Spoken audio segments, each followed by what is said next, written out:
Yeah, this does not look good. I don't think our part insurance is gonna cover this. Our deductible is nuts too. Beak. Look at that. What do you make of this guy? Ooh, an omelet.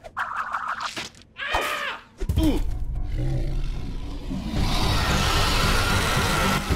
Give me a hand, give me a hand!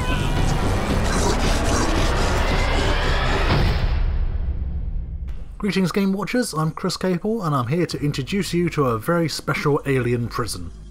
If you ever played either PC adventure The Neverhood or PlayStation platformer sequel Skull Monkeys, well done you! Both were Claymation games made by Neverhood Inc. in the late 90s with a decidedly quirky sense of humour, a wonderful look and style, as all the characters and sets were made for real, and fantastic soundtracks by Terry Scott Taylor. They didn't sell too well, but maintained a cult following that allowed the team to get back together under the name Pencil Test Studios and run a successful Kickstarter for a spiritual successor to the Neverhood, which is called Armikrog. And we've got our hands on the current build of the game for a quick play. I say a quick play because while I was aiming to get quite far with it, due to the rather early and rough state of the rather optimistically labelled beta build, I merely ended up playing the first areas of the game over and over again as it kept crashing or glitching in various wonderful and imaginative ways. Nevertheless, it still gave me a good idea how the game was going to play at this very early stage, and also confirm that I am in love with it already. Before going on, I think I better explain what Claymation actually is. It's a contraction of clay animation, as in stop motion animation made using clay characters. The best known studio for using this technique is Aardman with Wallace and Gromit and Shaun the Sheep, whereas in gaming either the Clay Fighter games or the Neverhood itself are the well known examples. It's pretty rare in gaming really, probably because it's a painstakingly slow process and animations have to be kept simple.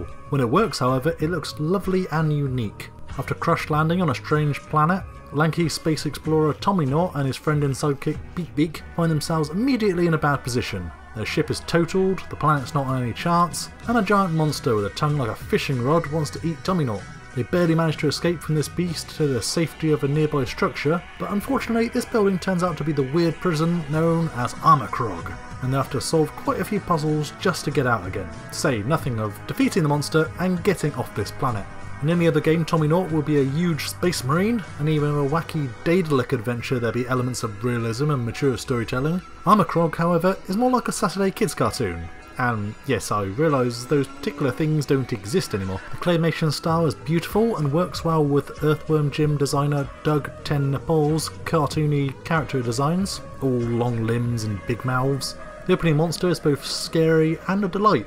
I realise that the low-budget forced pencil test to make a box monster with a tongue that is literally a fishing reel, but they've done a great job with it, and the monster ends up charming rather than cheap. This goes for the whole game really, all charming, handmade and rather sweet, even when a giant monster is munching on an alien bicycle person.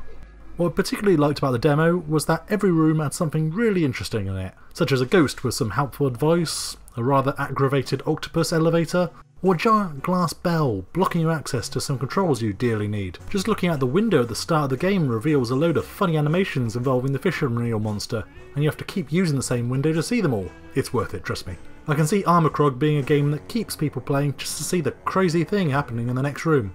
Of course, this is the spiritual successor to the Neverhood, not Skull Monkeys, therefore it's an adventure game, so gameplay wise it's really all about the puzzles. I didn't get to see anything beyond the basics, but I was generally happy with what I did see. Pushing a big orange monster across a room in order to jam a door open was an early one, although it did require taking control of Beak and finding a replacement door lever through a small tunnel. Yes, you can swap player control between Tommy and Beak, adding to the complexity of the puzzles, and it's rather neat to get Beak on his own as the screen goes black and white to show how he sees the world. The only really complicated part was actually finding the lever as it blended into the background somewhat. Once it was picked up though, and also when Beak passed it on to Tommyknot by eating it and then throwing it up, I was pleased to see one particular piece of streamlining over normal adventure games. No inventory.